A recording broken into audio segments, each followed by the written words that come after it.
Hello everyone, welcome to our channel KFA Legal. My name is Sujal Dixit and today we are going to do our next video of crash course जिसमें हम लोग BSA cover कर रहे हैं। तो lecture number 2 होने वाला है ये, यहाँ पर आप 2 कर लीजिएगा। हो सकता है मैं थोड़ा आपको नींद में लग रहा हूँ क्योंकि मैं अर्ली मॉर्निंग ये वीडियो रिकॉर्ड कर रहा हूँ, तो कोई बात नहीं, लेकिन एनर्जी वही रखेंगे, अच्छी नींद ली है तो बढ़ते हैं आगे। देखिए मैं पहले आपको बता दूं कि हम लोग क्रैश कोर्स जो ये कर रहे हैं वो क्रैश कोर्स की तरह कर रहे हैं, यूपी एपीओ के प्री के लिए कर रहे हैं। तो प्लीज इसके बेसिस पे आप मुझे जज मत कर लीजिएगा कि मैं ऐसे ही पढ़ाता हूं, मैं आपको सिर्फ प्री को दिमाग में रख के हुए पढ़ा रहा हूं। ठीक है, इसका मतलब क्या है? इसका मतलब यह है कि हम सेक्शन देख रहे हैं, हम केस लॉ देख रहे हैं और हम सेक्शन नंबर देख रहे हैं। मैंने एनालिसिस किया था, वो जाके देख लीजिएगा यूपी एपीओ का, जिसमें यही सब पूछा जाता है। इसलिए हमारा फोकस इन पर ही रहेगा, ना कि जो जुरिस्प्रूडेंस है उस सेक्शन का जो पीछे से निकल के आता है उस पर रहेगा। ठीक है, तो इसी के साथ शुरू करते हैं। जो भी बेयर एक्ट है वो हम लोगों ने पिछले बार सेक्शन 1, 2 पढ़ लिया था, पूरा डेफिनेशन क्लॉज पढ़ लिया था। उसके साथ ही हम लोगों ने 116 भी पढ़ लिया था क्योंकि कंक्लूसिव प्रूफ आता है। अब हम लोग part 2 chapter 2 relevancy of facts देखने वाले हैं। हमने पिछली बार पढ़ा था कि 2K में रेलेवेंट डिफाइन है, हमने लॉजिकल रेलेवेंसी, लीगल रेलेवेंसी दोनों पढ़ ली थी। ठीक है, तो अब हम रेलेवेंसी ऑफ फैक्ट्स, देखिए होता क्या, मैं आपको बता दूं कि दो तरीके की रेलेवेंसी होती है, एक लीगल रेलेवेंसी, एक लॉजिकल रेलेवेंसी। लॉजिकल रेलेवेंसी का मतलब है जो हमको और आपको लॉजिकली लगे कि रेलेवेंट तो हो सकता है किसी भी प्रोसीडिंग में। ये लीगल रेलेवेंसी वो होती है जो यहां पे दे रखी है, जो चैप्टर 2 में दे रखी है, पार्ट 2 में दे रखी है रेलेवेंसी ऑफ फैक्ट में, जो 3 से लेके 50 तक है, सेक्शन 3 से लेके सेक्शन 50 तक है। और सेक्शन 3 बताता है कि कैसे ये रेलेवेंट है, मतलब वो एक तरीके से इसको लीगल बैकिंग देता है कि ये रेलेवेंट है। पढ़ते हैं।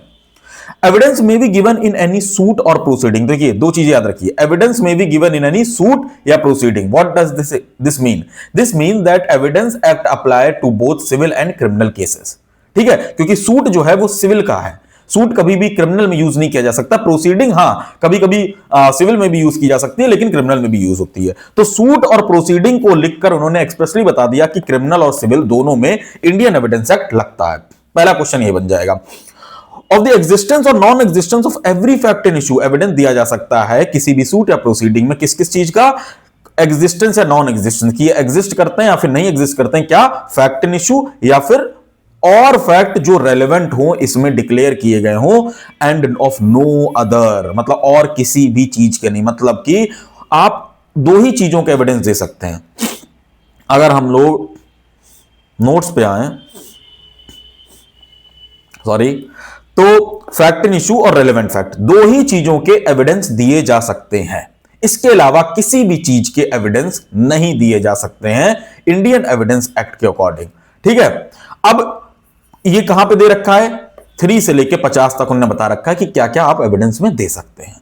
ठीक है, इससे आगे हम लोग जो पढ़ते हैं, देखिए सेक्शन 3 से आपके पास बहुत ज्यादा बड़ा कोई क्वेश्चन नहीं यूपी एपीओ में आने वाला है, तो इतना ही है। ये सीपीसी का है, मैं आपको बताता हूं। जैसे कोई भी चीज क्या है कि रेलेवेंट है, उसके हम एविडेंसेस दे सकते हैं, लेकिन उसकी भी एक समय सीमा होती है। सीपीसी में अगर फर्स्ट हियरिंग में कोई एविडेंस देना है तो आप आखिरी में जाके नहीं दे सकते हैं।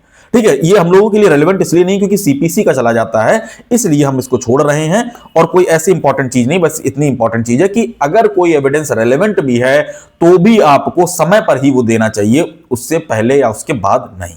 और कोर्ट जो है वो मना कर सकती है अगर कोई लॉ इसको डिफाइन करता है तो। अब हम इसके इलस्ट्रेशन में आते हैं तो देखते हैं कि A is tried for the murder of B by beating him with a club with the intention of causing his death. एक लकड़ी से ए के ऊपर आरोप है कि उसने एक लकड़ी से बी को मारा, और मारने से मतलब पीटा, और उससे उसकी मृत्यु हो गई। तो फैक्ट इन इशू क्या होंगे? पिछले वीडियो में मैंने आपको बताया था कि जो मेन इशू होता है, जो मर्डर, ए मर्डर्ड बी, इसको प्रूव करने के लिए फैक्ट इन इशू क्या क्या होता है? क्या क्या होता है? ए ने उसको मारा, उसके मारने से उसकी मृत्यु हुई, और ए जब मार रहा था तब उसकी इंटेंशन थी कि वो बी को ऐसे मारे कि उसकी मृत्यु हो जाए। A is beating with the club, fact in issue होगा। A is causing death by बस such beating, fact in issue होगा। A is intention to cause B is death, ये फैक्ट इन इशू होगा। देखिए मर्डर और death दो अलग चीजें हैं, बहुत लोग कंफ्यूज कर देते हैं। डेथ का मतलब होता है कि एक पर्सन की आत्मा इस शरीर से निकल गई। मर्डर का मतलब होता है कि किसी ने उसकी हत्या की। मृत्यु और हत्या, इन दोनों में जो अंतर होता है वही मर्डर और डेथ में होता है। तो इस बात को ध्यान रखिएगा कि मर्डर और डेथ को आप इंटरचेंजेबली यूज मत किया करिए कि मर्डर और डेथ एक ही चीज है। नहीं, मर्डर का मतलब हो जाता है कि किसी व्यक्ति ने किसी को मारा है, चाहे वो इंटेंशन से हो या फिर नॉलेज से हो, जो हम लोग मर्डर में पढ़ेंगे बीएनएस में। मृत्यु का मतलब डेथ का मतलब है कि उसकी मृत्यु हुई है, पता नहीं कैसे हो सकती है, नॉर्मल भी हो सकती है, वैसे भी हो सकती है। तो ये चीजें आप याद रखिएगा। अब बढ़ते हैं हम सेक्शन 4 की तरफ। देखो सेक्शन 3 में से कुछ नहीं आएगा, बहुत ज्यादा इंपॉर्टेंट नहीं है, तो आपको ऐसे याद करने की जरूरत भी नहीं है। लेकिन सेक्शन 4 बहुत ज्यादा इंपॉर्टेंट है। सबसे पहला क्वेश्चन आ जाएगा कि रेस जस्टे क्या होता है। रेस जस्टे कहां पे दे रखा है, वो सेक्शन 4 में दे रखा है। रेस जस्टे का मतलब क्या होता है? रेस जस्टे एक लैटिन फ्रेज है जिसका मतलब होता है थिंग्स डन। ठीक है, जब हम लोग अपने नोट्स में आएंगे तो हमने सबसे पहले इसी चीज को लिख रखा है, the doctrine of res gestae derived from Latin meaning things done. तो अब इसका मतलब क्या है, इसको पढ़ने के लिए हम इस सेक्शन को एक बार पढ़ लेते हैं। फैक्ट्स विच, वो fact though not in issue are so connected with the fact in issue और relevant fact as to form, क्या है, part of the same transaction are relevant whether they occurred at the same time और and place और at different time and place. बस इतना ही पढ़ना है, आगे बढ़ जाते हैं। मजाक कर रहा हूं, कुछ नहीं समझ में आया होगा आप लोग को, मैं आपको बताता हूं। अगर आपने पहली बार पढ़ा है तो आपको समझ में नहीं आ रहा होगा।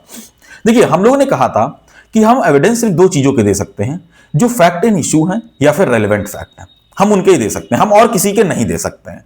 लेकिन कुछ जगह ऐसी आ जाती हैं जहां हमें और भी चीजों के एविडेंस देने पड़ते हैं। क्यों? क्योंकि वो फैक्ट इन इशू या फिर रेलेवेंट फैक्ट से इस तरीके से कनेक्टेड है कि वो सेम ट्रांजैक्शन में काम हो रहा है। ठीक है, अब मैं आपको एग्जांपल देता हूं, छोटा सा एग्जांपल देता हूं। मान लीजिए कि आपने मुंबई से, अरे यार पेन तो चल जा, मुंबई से दिल्ली एक मंगाया था। क्या? मुंबई से दिल्ली एक पार्सल मंगाया था। अब ये मुंबई से दिल्ली आने से पहले ये हैदराबाद गया, भोपाल गया, ठीक है, और फिर दिल्ली आ रहा था, लेकिन दिल्ली में डिलीवर नहीं हुआ। अब बात ये आई कि क्या मुंबई से किसी ने दिल्ली भेजा था? ठीक है, अब इशू ये है कि मुंबई से क्या दिल्ली वो पार्सल भेजा गया था? ऐसा तो नहीं कि वो चुरा के रख लिया गया था, ऐसा तो नहीं है। तो मेन इशू तो यही है कि क्या मुंबई से भेजा गया है, और दूसरा है कि क्या दिल्ली पहुंचा है।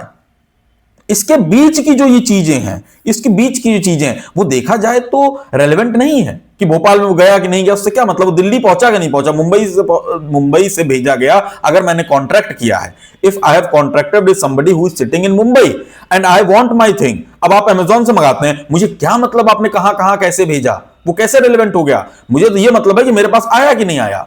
लेकिन जब कल को मैं अमेजॉन के ऊपर केस करूंगा कि भाई एक बात बताओ, मैं जो हूं, मुझे वो चीज चाहिए थी क्योंकि मेरा कल पेपर था और आपने मुझे वो भेजी नहीं, मैं आपके ऊपर केस कर रहा हूं कि आपने क्यों नहीं भेजी। वो कहेगा नहीं मैंने भेजी लेकिन बीच में वो कहीं पर रह गई, मेरी गलती नहीं है। तो इस चीज में मेन फैक्ट इशू यही है, फैक्ट इशू यही है क्या कि आपने मेरे तक वो चीज भेजी कि नहीं भेजी। लेकिन जो ये इंटरमीडिएटरी चीजें हो रही कि हैदराबाद गई, भोपाल गई, वो वैसे तो रेलेवेंट फैक्ट नहीं लग रही हैं, लेकिन ये ट्रांजैक्शन हो रहा है, ट्रांजैक्शन में काम हो रहा है। तो जो सेक्शन 4 है, अगर वो ना होता तो ये चीजें रेलेवेंट नहीं होती, लेकिन सेक्शन 4 के होने के कारण ये चीजें रेलेवेंट हैं, क्योंकि सेक्शन 4 अगर कोई भी चीज सेम ट्रांजैक्शन में हो रही है तो उसको रेलेवेंट बना देता है। ये चीज मैंने इसके ही एक इलस्ट्रेशन से ली है। ठीक है, एक जो डी इलस्ट्रेशन है वो पढ़ते हैं, फिर हम लोग सेक्शन 4 पे जाते हैं। The question is whether certain goods ordered from B were delivered to A. पहुंचे थे कि नहीं मुंबई से Delhi? The goods were delivered to several immediate persons successively, each delivery is a relevant fact. ये रेलेवेंट फैक्ट उसको बना देती है। ठीक है, अब हम पढ़ते हैं इसको। Facts which though not in issue, ये फैक्ट इशू में नहीं था कि भोपाल में डिलीवर हुआ, हैदराबाद में डिलीवर हुआ कि नहीं हुआ, ये फैक्ट इशू में नहीं था, ये फैक्ट इन इशू नहीं था। Are so connected with the fact in issue और relevant fact as to form part of the same transaction, कि भले ही ये चीज फैक्ट इन इशू नहीं थी, लेकिन वो ऐसे कनेक्टेड थी फैक्ट इन इशू से कि वो सेम ट्रांजैक्शन का फॉर्म कर रही थी, पार्ट फॉर्म कर रही थी। ठीक है, यही चीज होती है रेस जस्टे। अब मैं आपको एक और चीज बता देता हूं, एक और एग्जांपल दे देता हूं। मान लो, चलो इसी के एग्जांपल को लेकर चलता हूं कि A is accused of waging war against the government of India by taking part in an armed insertion in which property is destroyed, troops are attacked and jails are broken. Simple सी चीज है, जो ए है ये भारत के खिलाफ एक तरीके की जंग छेड़ना चाहता है और आर्म्ड इंसर्शन करना चाहता है, मतलब एक तरीके रिबेलियन, आर्म्ड रिबेलियन करना चाहता है जिसमें प्रॉपर्टी डिस्ट्रॉय की जाएगी, ट्रूप्स को अटैक किया जाएगा, जेल ब्रोक किया जाएगा। ठीक है, अब वो ये सब काम अकेले नहीं कर सकता है, अलग अलग जगह पर होगा ये। The occurrence of these fact is relevant as forming part of the general transaction though A may not have been present at all of them. मतलब ए बैठा हुआ था, उसने फोन किया, उसके ऊपर आरोप लगाया गया कि तुमने एक तरीके से सेडिशन किया, देशद्रोह किया है, ऐसे आर्म्ड इंसर्शन, आर्म्ड रेबेलियन को सपोर्ट करके या फिर उसको करके। अब वो कहेगा भाई कहीं जेल टूट रहा है, ठीक है, कहीं पे डिस्ट्रॉय किए जा रहे हैं, जो प्रॉपर्टी है वो मुंबई में डिस्ट्रॉय की जा रही है, जेल दिल्ली में टूट रहा है, ठीक है, और कश्मीर में जो है वो आर्मी के ऊपर अटैक हो रहा है। मैं बैठा हूं लखनऊ में, मैं लखनऊ में बैठा हूं, मुझे क्या मतलब है, मैं क्या कर रहा हूं ऐसा? ठीक है, आपके पास क्या एविडेंस है? आपने मेरे ऊपर आरोप लगा दिया कि मैं भारत के खिलाफ विद्रोह कर रहा हूं, मैं लखनऊ में बैठ के कर रहा हूं, मुझे क्या मतलब वहां से वहां क्या क्या है? तो अगर ये दिखा दिया जाए कि ए यहां बैठ के सपोर्ट कर रहा था, इसको आर्म्ड इंसर्शन को कर रहा था, मान लीजिए ए सपोर्ट कर रहा था, ए ने कंस्पिरेसी सपोर्ट की, पैसा दिया जिससे जेल गया, भले ही उसने नहीं पता था कि कौन जेल तोड़ने वाला है, लेकिन उसने पैसा दिया था। एक मान लीजिए कि ए ये है जिसने इसको पैसा दिया कि आप जेल तोड़िए, या फिर उसने फिर डिसाइड किया कि आर्मी के ऊपर भी अटैक कर दिया जाए, उसने डिसाइड किया कि और भी चीजें जो है वो डिस्ट्रॉय कर दी हैं। तो मेरा मतलब कहना यहां पर क्या है कि भले ही आपने पार्टिसिपेट ना किया हो उसमें एक्टिवली, आपने अगर कंस्पिरेसी भी किया और फिर आपको पता भी नहीं कि कहां पे क्या कैसे कब हुआ, फिर भी आप आपके जब ये प्रूव किया जाएगा कि आपने वो कंस्पिरेसी की है कि नहीं की है, तो वो चीजें रेलेवेंट होंगी, क्योंकि वो सेम ट्रांजैक्शन की बात निकल के आ रही है। मतलब समझिएगा, मैं यहां बैठ के किसी आदमी को पैसा दे रहा हूं कि मुझे भारत में एक तरीके से रिबेलियन चाहिए। अब वो आदमी उस पैसे का यूज कैसे कर रहा है, वो कहीं पे जेल तोड़वा रहा है, कहीं पे कुछ करवा रहा है, कहीं पे आर्मी पे अटैक करवा रहा है, वो मुझे नहीं पता है, अब मेरे ऊपर आरोप लग रहा है कि तुमने ये सब काम करके एक तरीके से आर्म्ड रिबेलियन किया। मैं कहूंगा मेरे ऊपर ये कैसे रेलेवेंट है? ये कैसे रेलेवेंट है कि कहीं पे जेल टूटा उसके लिए मैं जिम्मेदार हूं? मैं तो वहां था भी नहीं, प्रेजेंट भी नहीं था, मैंने तो उसको डायरेक्टली पैसा भी नहीं दिया, तो कैसे रेलेवेंट है ये? तो वहीं पे आ जाता है कि ये ट्रांजैक्शन फॉर्म कर रहा है, ये पार्ट है ऑफ द ट्रांजैक्शन। आपने पैसा दिया, कहीं गया, कहीं पे पैसा गया, किसी ने उसका यूज किया, किसी ने जेल तोड़ा, ये सेम पार्ट है ट्रांजैक्शन का, भले ही ये डिफरेंट टाइम और डिफरेंट प्लेसेस पर हो रहा हो। अब पढ़िए फिर से, fact which though not in issue are so connected with the fact in issue. ये फैक्ट ये नहीं था कि मैंने किसको पैसा दिया, उससे क्या मतलब है? as to form part of the same transaction are relevant whether they occurred at the same time and place, जो हम लोगों ने पहले देखा था कि सेम टाइम और सेम प्लेस पे अकर कर रहा था, या फिर डिफरेंट टाइम एंड प्लेस पे अकर कर रहा है।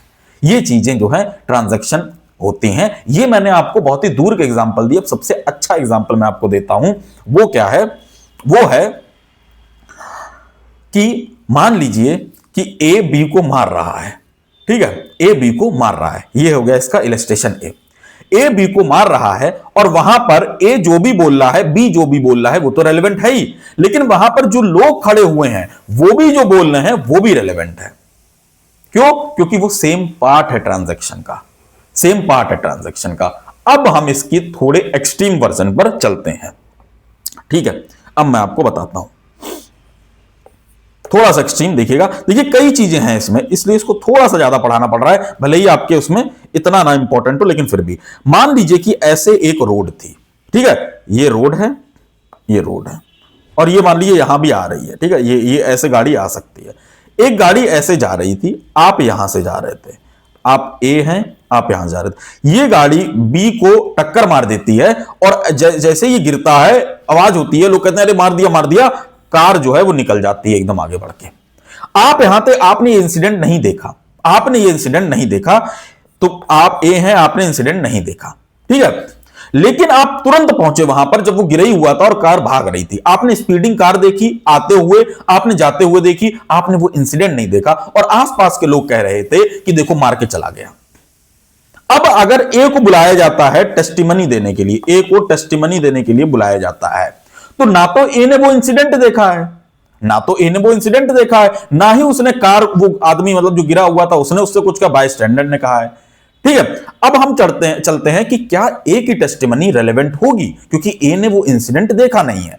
अच्छा, इसके लिए सेक्शन 55 रेलेवेंट हो जाता है। सेक्शन 55 कहता है कि ओरल एविडेंस जो है वो डायरेक्ट होने चाहिए, और डायरेक्ट एविडेंस का मतलब है कि जो कह रहा हो कि ऐसा हुआ उसी ने देखा हो। एक बार मैं इसको पढ़ के भी आपको बता देता हूं, ठीक है। सेक्शन 55 देखो, oral evidence shell in all case weather what ever be direct if it refers a fact which could be seen it must be the evidence of the witness who says he saw it. ठीक है, कि अगर आप कह रहे हैं अगर वो चीज देखी जा सकती थी, मतलब कि आप यहां से जा रहे थे, आप वो देख सकते थे एक्सीडेंट, अगर आप एविडेंस देने आ रहे हैं आपने नहीं देखा है तो फिर वो रेलेवेंट नहीं होगा। मतलब कि अगर आप कह रहे हैं कि मैंने वो चीज देखी थी तो रेलेवेंट है। आप अगर ये कह रहे हैं कि वो चीज हुई थी, उसने मुझे बताया था कि उसने ये देखा था, तो ये हियर से एविडेंस है। आप किसी का ओपिनियन लेके आ रहे हैं, कोई जो कह रहा है आपको वो है, आप बता रहे हैं। तो अगर कोई चीज देखी जा सकती थी, अगर कोई चीज देखी जा सकती थी तो उसी का एविडेंस रेलेवेंट है जिसने वो देखा है। अगर कोई चीज सुनी जा सकती थी तो उसी का एविडेंस रेलेवेंट है जिसने वो चीज सुनी है। तो यहां पर ये एक्सीडेंट देखा जा सकता था, हो सकता है कि यहां पर कोई सी नाम का व्यक्ति खड़ा था, उसने देखा था एक्सीडेंट, तो उसकी रेलेवेंट है, ए की रेलेवेंट नहीं है क्योंकि उसने नहीं देखा है। ये नॉर्मल सर्कमस्टेंस है, लेकिन रेस जस्टे इसमें एक तरीके से एक्सेप्शन का काम करता है और कहता है कि सही बात है, अगर कोई चीज देखी जा सकती थी और ए ने नहीं देखी है तो ए का एविडेंस रेलेवेंट नहीं होगा। लेकिन अगर ये पूरी चीज अगर सेम ट्रांजैक्शन का पार्ट है तो रेलेवेंट बना लेंगे। मतलब ये कि भले ही उसने नहीं देखा था, लेकिन जैसे ही उसने उसको ठोका वो तुरंत वहां पहुंच गया। भले ही उसने ठुकते नहीं देखा, उसने कार भागते देखा, लेकिन वो एक ट्रांजैक्शन का पार्ट है। अब एक ट्रांजैक्शन का पार्ट कब होता है, इसके लिए कुछ गाइडलाइंस हैं जो मैं आपको बताता हूं। कोई भी चीज एक ट्रांजैक्शन का पार्ट तब हो सकती है when there is a direct connection दोनों के बीच में। यहां पे कनेक्शन है कि उसने देखी कि जाती हुई गाड़ी, ठोका, आवाज आई, उसने तुरंत वहां गया, उसने देखा वो भाग रही है। तो ऐसा नहीं कि बहुत ज्यादा समय निकल गया था, स्पॉन्टेनिटी थी, फैब्रिकेशन का टाइम नहीं था। वो वहां पहुंचा, उसने कहा क्या हुआ, सबने कहा कि देखो ठोक के चला गया। कोई वहां पे एविडेंस फैब्रिकेट नहीं किए जा सकते हैं। तो जब डायरेक्ट कनेक्शन हो, स्पॉन्टेनिटी हो, ओपिनियन नहीं है, उसने देखा है, जाके वो बंदा पड़ा हुआ है, लोग आपस में ओपिनियन नहीं देख रहे हैं कि शायद कोई ठोक के चला गया है, शायद किसी ने एक्सीडेंट कर दिया है, नहीं, उन्होंने देखा है जो इसको बता रहे हैं। ठीक है, तो ओपिनियन एक्सक्लूड है। प्रेजेंस एट द सीन, कभी कभी प्रेजेंस जरूरी भी है, कभी कभी प्रेजेंस जरूरी नहीं है, और फैब्रिकेशन का कोई टाइम ना हो, और जरूरी नहीं है कि ये चीजें सब एक ही टाइम पर एक ही प्लेस पर हो रही हो। जो मैंने आपको पहले एग्जांपल दिए कि अलग अलग टाइम पे अलग अलग प्लेसेस पर भी हो रही हैं, तब भी रेलेवेंट होंगी। हमारा जो टेस्ट है वो ये है कि सेम ट्रांजैक्शन होना चाहिए।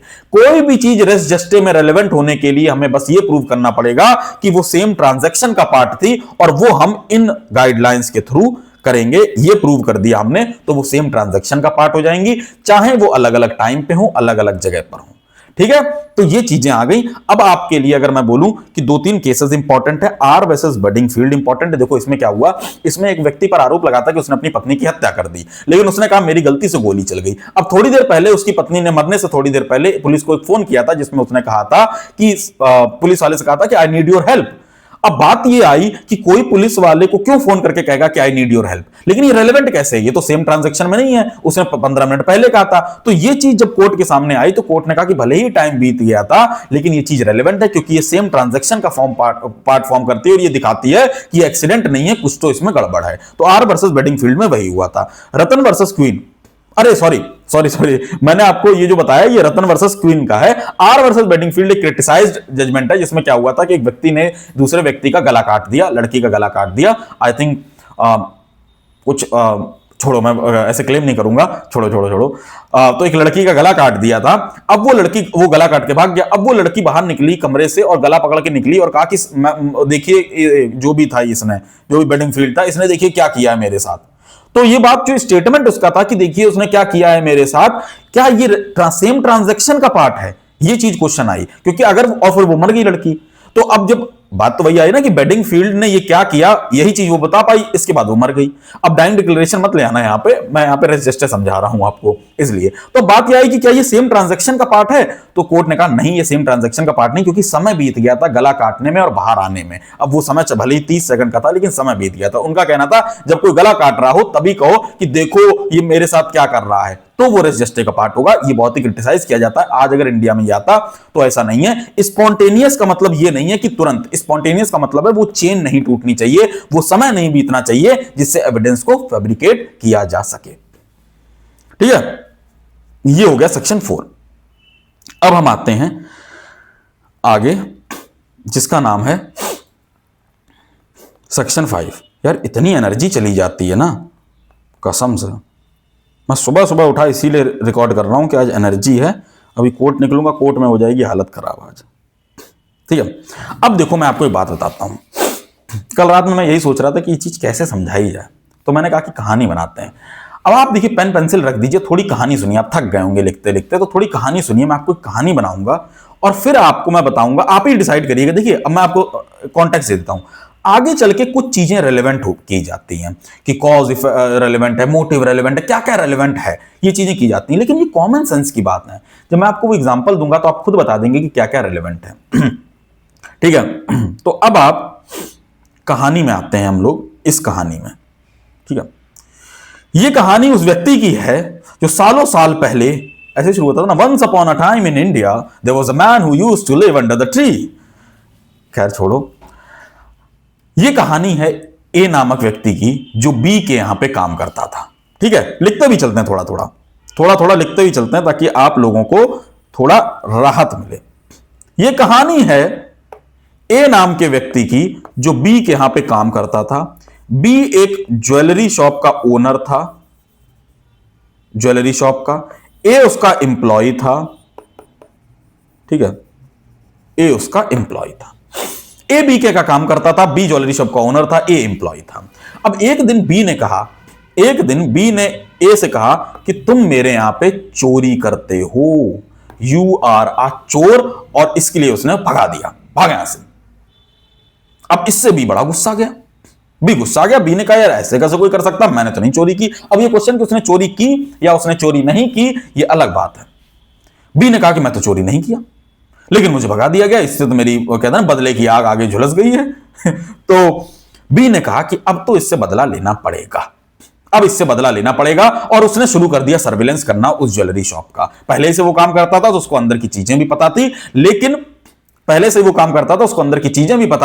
फिर भी उसने कहा कि जिम्मेदारी जो है वो क्या कहते हैं, जो भी कहते हैं पता नहीं, देखो यार ऐसे वर्ड में भूल जाता हूं, कि आपको सचेत तो रहना चाहिए, आपको पता होना चाहिए, हर चीज पता होनी चाहिए, तभी तो आप हत्या कर पाएंगे उसकी। तो उसकी सर्विलेंस करने लगा। जब उसने सर्विलेंस किया तो उसने देखा कि 9:30 बजे के करीब ये दुकान पे अकेला होता है, जिसका नाम है बी, जो ओनर है। ये अकेला होता है, ग्राहक आते नहीं है, घर वाले इसके चले जाते हैं, ये अकेला होता है। This is the best time I can kill this person.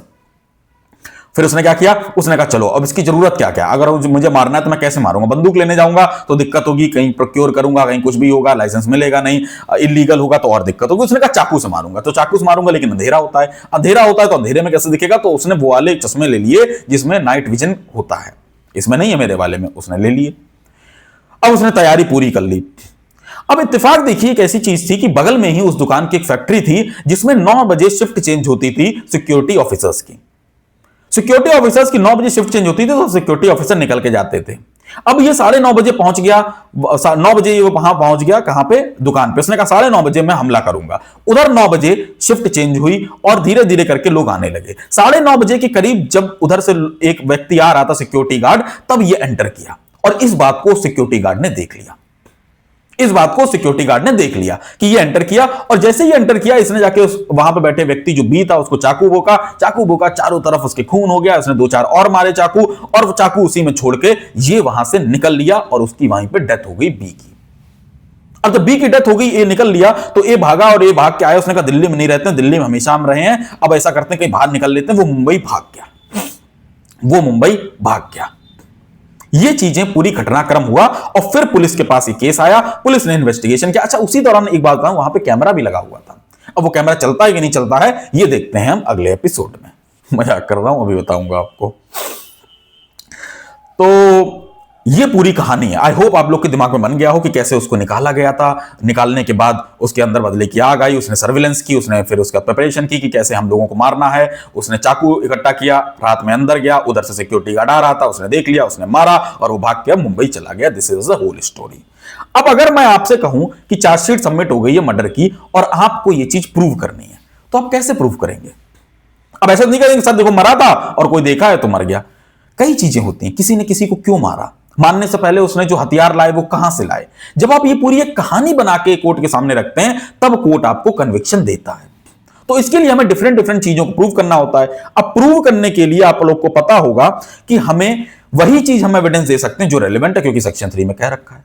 तो क्या क्या चीज एविडेंस एक्ट नॉर्मली रेलेवेंट करेगा, हम शुरू करते हैं सबसे पहले से कि वो वहां पे एम्प्लॉय था, ये बताएंगे हम, वो वहां पे एम्प्लॉय था और उसको वहां से फायर कर दिया गया था। पहला फैक्ट आ गया कि उसको फायर कर दिया गया था। अच्छा, किसी को फायर कर दिया गया तो वो क्यों मारेगा किसी को, क्योंकि थेफ्ट का एक्यूजेशन देके फायर किया गया था। तो भाई वो उसके अंदर आग थी, वो मार सकता था, तो उसके पास एक मोटिव था। तो मोटिव रेलेवेंट हो गया। ठीक है, दूसरी चीज अब आप प्रूव करेंगे तो सही बात है, कोई ऐसे थोड़ी नहीं मार देगा, मोटिव था। दूसरी चीज, अब वो उसकी सर्विलेंस कर रहा था, वो वहां पे पहले काम करता था। ये सब चीजें क्या कर रही हैं, ये एक्सप्लेन कर रही हैं, इंट्रोड्यूस कर रही हैं फैक्ट को कि क्या क्या माहौल था। अब जैसे कई चीजें ऐसी थी जो एक्सप्लेन और इंट्रोड्यूस कर सकती थी, तो कि वो वहां पे पहले काम करता था लेकिन उसको शक हुआ, तो ये सब चीजें रेलेवेंट नहीं है, लेकिन ये इंट्रोड्यूस कर रही हैं कि माहौल क्या था, ये स्टोरी शुरू कैसे हुई, तो वो भी रेलेवेंट कर देता है इंडियन एविडेंस एक्ट। कहां करता है वो भी देखेंगे, आप बस अभी कहानी के तौर पर देख लीजिए। अब क्या हुआ, अब वो वहां से निकाल देने के बाद उसने सर्विलेंस में उसने क्या देखा, ओकेजन। उसने देखा कि 9:30 बजे 9:30 के करीब ओकेजन होता है, एक तरीके से वहां पे सुनसान होती 9:30 की, तो ये ओकेजन किया जा सकता है। यहीं से उसको पता चला कि यही अपॉर्चुनिटी है। आज जब वो आया उस दिन उसने देखा कि आज 9:30 बजे कोई नहीं है, सब कुछ है, यहीं से उसको अपॉर्चुनिटी मिली। अब उसने क्या किया, आगे बढ़ता हूं, सर्विलेंस करने के बाद वो गया, उसने चाकू खरीदा और ग्लास खरीदे, नाइफ और ग्लासेस, ये उसने प्रिपरेशन की। कोर्ट को बताना पड़ेगा ना कि साहब इसने नाइफ क्यों खरीदा, इसने नाइट विजन कैमरा क्यों खरीदा, या फिर नाइट विजन गॉगल्स क्यों खरीदे, उसने प्रिपरेशन कर रहा था मारने की। तो ये चीज रेलेवेंट कैसे होगी, ये प्रिपरेशन में रेलेवेंट होगी। फिर ये पहुंचता है वहां पर और ये अंदर घुस जाता है। इसको अंदर घुसते समय सिक्योरिटी गार्ड देख लेता है। ठीक है, सिक्योरिटी गार्ड देख लेता है। ये चीज जब आप प्रूव करेंगे कि ये अंदर घुसा था, तो कैसे है, सीसीटीवी कैमरा काम ही नहीं कर रहा है, कैसे, तो ये आपके आर्गुमेंट को सपोर्ट करेगा, ये फैक्ट आपके आर्गुमेंट को सपोर्ट करेगा। फैक्ट इन इशू कि ए ने बी को मारा, उसको सपोर्ट करेगा। अब वहां पे जाके उसने उसको हत्या करी, उसने एक्ट किया, एकदम पेट में उसको भोग दिया। तो हत्या का क्या है, कॉज क्या है, ठीक है, नाइफ उसके जो उसने पेट में मारा, स्टमक में मारा, ये कॉज है। इसका इफेक्ट क्या हुआ, इसका इफेक्ट हुआ कि उसकी डेथ हो गई और ब्लड स्टेन जो हैं वो आसपास मिले। मेरी राइटिंग से प्लीज आप लोग जलिएगा नहीं, जलना किसी के लिए भी अच्छी चीज नहीं है, ठीक है अच्छी तो है, आप लोग की अगर राइटिंग नहीं अच्छी है तो क्या है, नजर आप मार देते हैं। देखिए कितना बढ़िया लिखता हूं मैं, इतना भी गंदा नहीं लिखता हूं, ये पेन मुझे चलाना नहीं आता इस पे, इसलिए है, ठीक है। तो ये इफेक्ट हो गया। अब इसने मारा, ये भाग गया। अब ये क्या कर रहा है, अब ये वहां से मार के मुंबई चला गया। जब मुंबई गया तो ये उसकी कंडक्ट हो गई। ये पूरी कहानी है। अब हम सेक्शन 5, 6, 7 पढ़ेंगे और देखेंगे कैसे एक एक चीज रेलेवेंट होती है। इसी को दिमाग में रख के आप रखिएगा कि कब कॉज था, कब इफेक्ट था, कब क्या आया। अब देखिए, आप बेयर एक्ट में चलते हैं, section 5, facts which are the occasion. याद करिए ओकेजन कहां था, ये सब चीजें रेलेवेंट है। ओकेजन वाला फैक्ट रेलेवेंट हो गया, कॉज और इफेक्ट रेलेवेंट हो गया, इमीडिएट और अदरवाइज। कॉज इफेक्ट इमीडिएट हो सकते हैं, अदरवाइज हो सकते हैं, वो हम लोग अभी पढ़ेंगे। लेकिन अभी देखिए रेलेवेंट क्या क्या है। Facts which are the occasion, cause और इफेक्ट ऑफ रेलेवेंट फैक्ट और फैक्ट इन इशू, और which constitute this state of things. दरवाजा खुला हुआ था जब वो अंदर घुसा, ये स्टेट ऑफ थिंग्स है, वो वहां बैठा हुआ था, उसके पास कोई सुरक्षा नहीं थी, कुछ नहीं था, ये कैसे चीजें वहां पे थी, ये स्टेट ऑफ थिंग्स है, ये भी रेलेवेंट है। विच दे हैपेंड और which afforded an opportunity of their occurrence और ट्रांजैक्शन आर रेलेवेंट। जो अपॉर्चुनिटी दिया कि 9:30 बजे खाली होता है, ये सर्विलेंस कर रहा था, वहां पे इसने देखा कि ये चीजें यहाँ पे आराम उसको अपॉर्चुनिटी मिलेगी कि इसको मार सकता है, ठीक है। तो ये चीजें इंपॉर्टेंट। अब इनको देखो, इसमें क्या क्या इंपॉर्टेंट है, ओकेजन।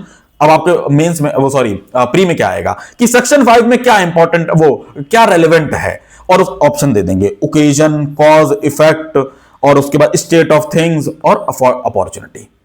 ठीक है, तो इसको मैंने याद करने की एक ट्रिक बनाई है कि सेक्शन 5 में ओशियन इंपॉर्टेंट है। थोड़ा सा अजीब है लेकिन आप देख लीजिएगा ओशियन कैसे, मैं आपको बताता हूं। O for occasion, C for cause, E for effect, A for, रुको अभी देखते हैं ये थोड़ा शांत हो जाए, A for afforded an opportunity, opportunity, ठीक है, अफोर्डेड एन अपॉर्चुनिटी, थोड़ा इसको बनाने के लिए, N for natural state of things जो वहां पे थी, स्टेट ऑफ थिंग्स लिखा, मैंने नेचुरल ऐड कर दिया सिर्फ याद करने के लिए। तो आप ऐसे याद कर सकते हैं कि occasion, cause, effect, afforded opportunity, natural state of thing, ये सेक्शन 5 में रेलिवेंट है। ये क्या है मैं आपको समझा चुका हूं, इसके ये मैं आपको देख लूंगा। देखिए अभी मैं आपको बताता हूं। The question is whether A poisoned B. The state of B's health before the symptom ascribed to poison and habits of B known to A which afforded an opportunity. अब बात यह है कि भाई मैंने आपको जहर खिलाया, अब मुझे पता था कि आप रसगुल्ला बहुत खाते हैं, और भाई रसगुल्ला बहुत खाते हैं, रोज शाम को आके इस दुकान से रसगुल्ला ले जाते हैं और वही वाले रसगुल्ले ले जाते हैं, मैंने जाके उसमें जहर मिला दिया। अब ये फैक्ट कि मुझे पता था कि आप रसगुल्ला बहुत खाते हैं और आप वहां से ले जाते हैं, ये इसने मुझे अपॉर्चुनिटी दे दी, ये मुझे अपॉर्चुनिटी मिल गई। जैसे वहां पे क्या हुआ था, मुझे पता था कि 9:30 बजे कोई नहीं आता है, वो अपॉर्चुनिटी थी। तो ये आप ऐसे तरीके से पढ़ लीजिएगा, आपको समझ में आ जाएगा। अब आगे मैं पढ़ता हूं कि उसी में अभी उसी एग्जांपल में रखते हैं। Any fact which is relevant which shows और कॉन्स्टिट्यूट अ मोटिव, मोटिव की बात आ गई। मोटिव वहां पे क्या था कि भाई इसने मुझे चोरी का आरोप लगा के बाहर निकाल दिया था, वो मोटिव हो गया। और preparation of any fact in issue और रेलेवेंट फैक्ट, प्रिपरेशन किसकी कि उसको मारूंगा जाके मैं, मुझे मारना है उसको। कैसे प्रिपरेशन उसने की थी, उसने सर्विलेंस की थी, वो गया और चाकू खरीद के लाया, उसने नाइट विजन कैमरा खरीदे, ये प्रिपरेशन है। देखो कुछ चीजें ओवरलैप करेंगी, ओकेजन भी, अपॉर्चुनिटी भी प्रोवाइड कर सकते हैं, वो प्रिपरेशन में भी आ जाएंगे, लेकिन ये एक तरीके से रेलेवेंट करने के लिए हर चीज उसमें इंक्लूड की जा सके इसलिए लाया गया है। देखिए सब चीजें उसी से निकल के आ रही हैं। मोटिव फायर किया गया था, प्रिपरेशन वो ले गया, उसने चाकू खरीदा और उसने गॉगल्स खरीदे, मारने का उसने काम किया, मारने के लिए वो प्रिपेयर कर रहा था। उसके बाद कंडक्ट, कंडक्ट अभी जो है इसको हम लोग अच्छे से पढ़ेंगे, लेकिन कंडक्ट वहां पर क्या रेलेवेंट था, कंडक्ट ये रेलेवेंट था कि तुमने चाकू मारा और तुम भाग गए मुंबई। क्यों भाग के गए मुंबई? उसने क्या किया था, उसने चाकू मारने के बाद मुंबई भाग गया था वो, ये कंडक्ट हो गई इसकी प्रीवियस कंडक्ट, ठीक है। लेकिन यहां पर कंडक्ट जो है प्रीवियस और सब्सिक्वेंट दोनों रेलेवेंट होती है, ये चीज हम पढ़ेंगे इसी में। अभी हम सेक्शन 6 में लौट के आएंगे, ठीक है, सेक्शन 6 में लौट के आएंगे।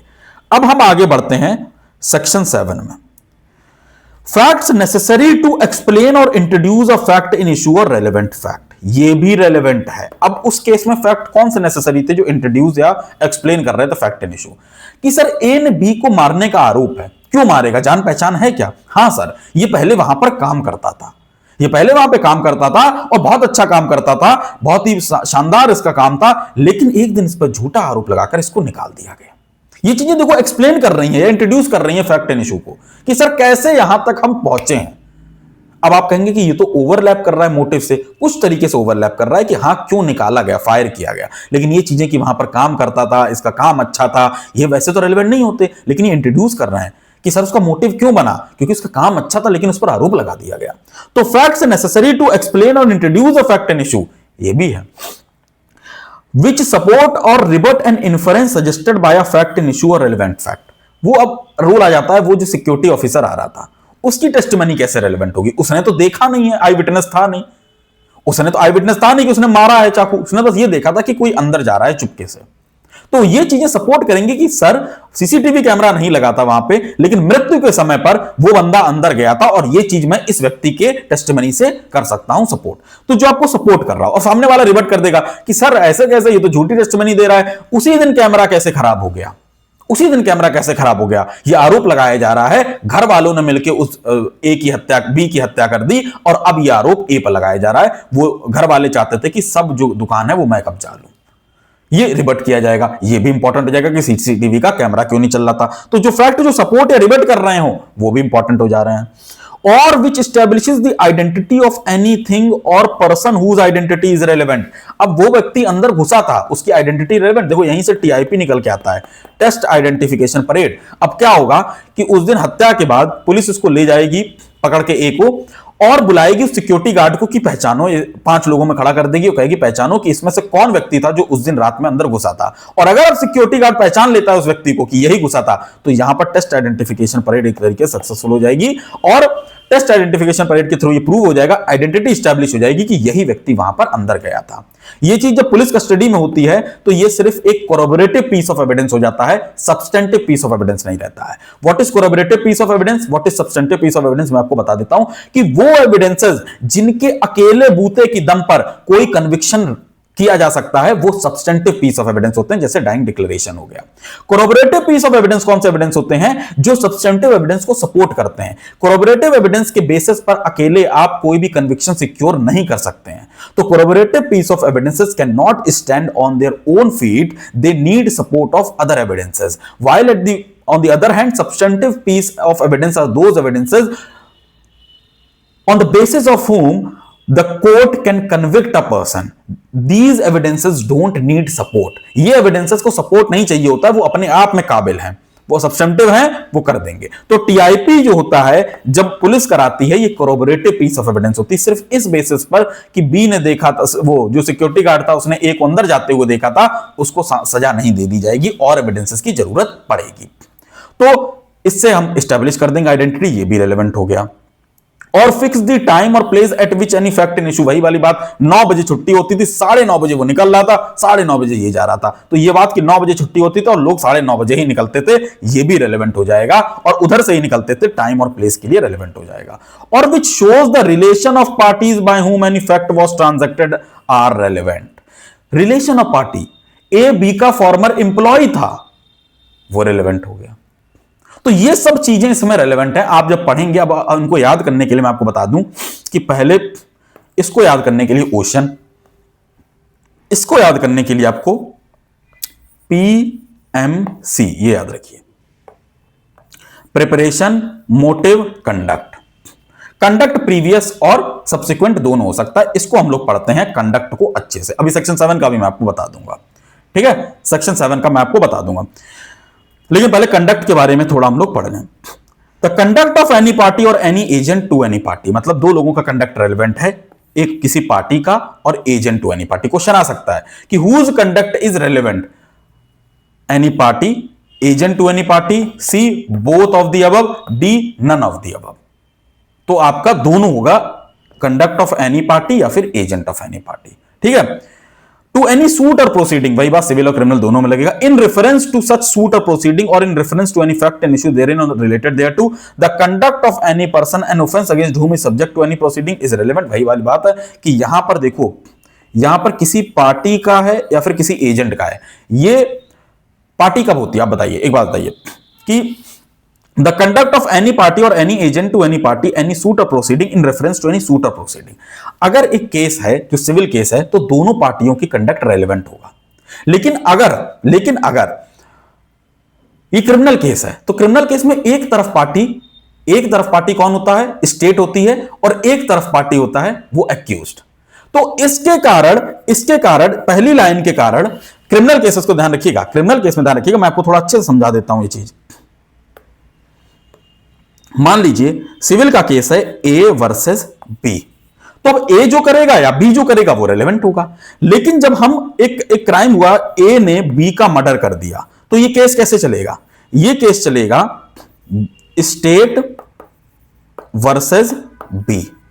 तो जो हम लोग ने अभी यहां पढ़ा जो हम लोगों ने कि conduct of any party is relevant, तो इस केस में कंडक्ट ऑफ बी तो रेलेवेंट हो ही गई है, स्टेट की भी कंडक्ट मान लीजिए रेलेवेंट, जबकि फायदा नहीं है। लेकिन ए कहां से आएगा, ए की कंडक्ट कैसे रेलेवेंट होगी, क्योंकि वो विक्टिम है। मान लीजिए कि उसने बहुत झपटा बपटी की, वो भागी, वो उसने 2-4 दिन लोगों को बताया, उसकी कंडक्ट कहां रेलेवेंट होगी, वो अगले लाइन में होगी। देखिए क्या खूबसूरती है इस एक्ट की खूबसूरती आप देखिए कि यहां पर इन्होंने वर्ड यूज कर दिया एनी सूट और प्रोसीडिंग, दोनों चीजें कवर कर ली। इससे क्या कर दिया इन्होंने, ये चीज भी रेलेवेंट कर दी और इसकी भी कंडक्ट रेलेवेंट कर दी क्रिमिनल केस में। लेकिन क्रिमिनल केस में एक ही कंडक्ट बच जा रही थी, तो इसके लिए इन्होंने अगला वाला लाया, and the conduct of any person an offence against whom is subject of any proceeding, जिसके खिलाफ वो हुआ है। मान लो कि बी ने ए की हत्या की थी, तो ए के खिलाफ ये ऑफेंस हुआ था, उसकी कंडक्ट यहां पे रेलेवेंट कर दी गई है।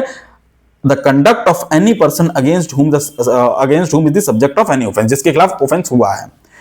If relevant, if such conduct influences or is influenced by any fact in issue, relevant fact, whether it was previous or subsequent, चाहे previous हो चाहे subsequent है, उनकी relevant होगी. तो देखिए कितनी खूबसूरती से पहले सिविल केसेस में दोनों की कंडक्ट रेलेवेंट कर दी गई, क्रिमिनल केस में कहा गया इसी के कारण एक की कंडक्ट हो जाएगी. लेकिन क्रिमिनल केसेस में विक्टिम तो पार्टी होती नहीं है, और तुम तो कह रहे हो पार्टियों की ही कंडक्ट रेलेवेंट होगी, लेकिन विक्टिम की भी कंडक्ट भी तो रेलेवेंट होगी. भाई विक्टिम क्या कर रहा था ऑफेंस के टाइम पे, उसको कैसे मारा गया, वो क्या चीख रहा था, ये रेलेवेंट होगी. तो इसलिए अगला ला दिया कि जिसके खिलाफ ऑफेंस होगा वो भी रेलेवेंट होगा. तो ये चीजें आ जाएंगी. आपसे पेपर में पूछ लिया जाएगा कि कंडक्ट किसकी किसकी रेलेवेंट है, पार्टी की, मतलब पार्टी जो होंगी उनके एजेंट की, विक्टिम जिसके खिलाफ ऑफेंस हुआ है, नन ऑफ दी अबव या फिर ऑल ऑफ दी अबव. तो आपको उस तरीके से आंसर करना होगा. अब मैं आपको बताता हूं एक और बात. एक्सप्लेनेशन 1 की तरफ आते हैं. मान लीजिए कि मैंने कहा कि अभी तुम्हें 2 घंटा मारेंगे. क्या ये कंडक्ट है?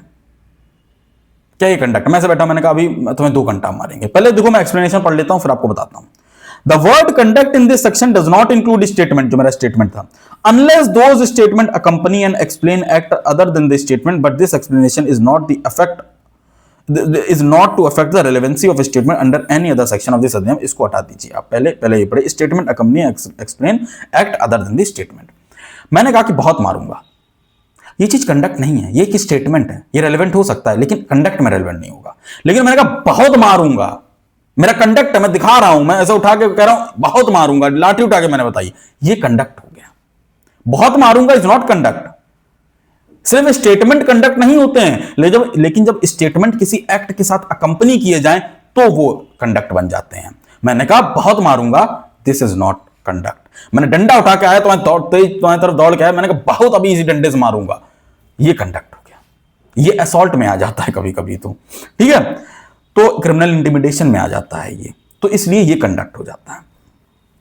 ये चीज चली गई. Explanation 2, when the conduct of any person is relevant, any statement made to him or in his presence and hearing which affect such conduct is relevant. मतलब कि अगर किसी की कंडक्ट रेलेवेंट है तो जो भी स्टेटमेंट उसको उसके प्रेजेंस में दिया गया है वो भी रेलेवेंट. मैं आपको एग्जांपल देता हूं. आपका दोस्त आता है, आपका दोस्त ए है, वो आपके पास आता है बी के पास कि गिव मी मनी. ठीक है, गिव मी मनी. आपका दोस्त है, आप ए, और वो आपके पास बी के आते हैं, ये आप हैं, आपके पास आता है कि मुझे पैसा दे दो. ठीक है. अभी आप सी खड़ा हुआ हूं मैं तुमसे कहता हूं कि भाई ये कभी पैसा लौटाता नहीं है. आपने कुछ नहीं बोला, मैंने कहा ए नेवर गिव बैक मनी, जो भी आप कह लीजिए. आप कुछ नहीं बोल रहे हैं, आप चले गए. आपने कहा मुंह बंद किया, आप चले गए. अब बात ये आई कि जो मेरा ये स्टेटमेंट है ये रेलेवेंट है क्या? क्योंकि मैंने भाई आपसे तो कहा नहीं ना, मैंने ये कहा कि भाई तुम पैसा ना दो, मैंने बस ये कहा कि भाई ये जो आदमी है ये पैसा लौटाता नहीं है. पहली बात, क्या ये जो कंडक्ट इसकी हुई, क्या जो इसकी कंडक्ट हुई कि चला गया, ये रेलेवेंट है? ये हमको एक्सप्लेनेशन 2 बताता है. When the conduct of any person is relevant, वो भाग गया भाई, मैंने उससे पैसा कहा, वो चला गया, ये रेलेवेंट है क्योंकि भाई वो मुंह मोड़ के चला गया मेरे साथ. ठीक है, उसको नहीं देना था. Any statement made to him or in his presence and hearing which affect such conduct is relevant. वो क्यों चला गया? क्योंकि ये आदमी क्यों चला गया? क्योंकि मैंने उससे कहा कि ये पैसा नहीं देता है. तो उसकी कंडक्ट तो रेलेवेंट है ही, जो मैंने ये स्टेटमेंट दिया है ये भी रेलेवेंट है और कंडक्ट में ही इंक्लूड कर लिया जाएगा. तो ये चीजें थी. ये हम लोगों का हो गया सेक्शन क्या 6. कैसे याद करना है? पीएमसी से. प्रिपरेशन, मोटिव, कंडक्ट, चाहे प्रीवियस हो या फिर सब्सिक्वेंट हो. अब इसके साथ अगर कोई स्टेटमेंट भी दे रहा है जिस कंडक्ट को इन्फ्लुएंस कर रहा है तो वो भी रेलेवेंट है. ये हो गया सेक्शन 6. अब हम सेक्शन 6 के इलस्ट्रेशंस पे आएंगे और आगे चीज पढ़ेंगे, वो हम अगले उसमें पढ़ेंगे. आप मुझे बता दीजिए इतना, देखिए मैं फिर पूछ रहा हूं, मुझे प्लीज बता दीजिए मुझे इतना डीप जाना चाहिए या नहीं जाना चाहिए, या फिर मैं बस आपको बता दूं कि इसमें ये है, इसमें ये है. ये प्लीज बता दीजिए. मिलते हैं अगले वीडियो में और उसमें हम लोग इलस्ट्रेशंस करेंगे जो इंपॉर्टेंट हैं और हम लोग सेक्शन 7 से आगे बढ़ेंगे. Thank you. प्लीज बता दीजिए. देखिए मुझे कमेंट कराने का कोई शौक नहीं है, लेकिन मैं इसलिए चाहता हूं कि आप बता दीजिए ताकि मैं ये जान पाऊं कि क्या मुझे इसको आगे कंटिन्यू करना चाहिए इसी तरीके से, या फिर थोड़ा कम पढ़ाना चाहिए, थोड़ा कम डीप में जाना चाहिए। प्लीज मुझे ये बता दीजिए।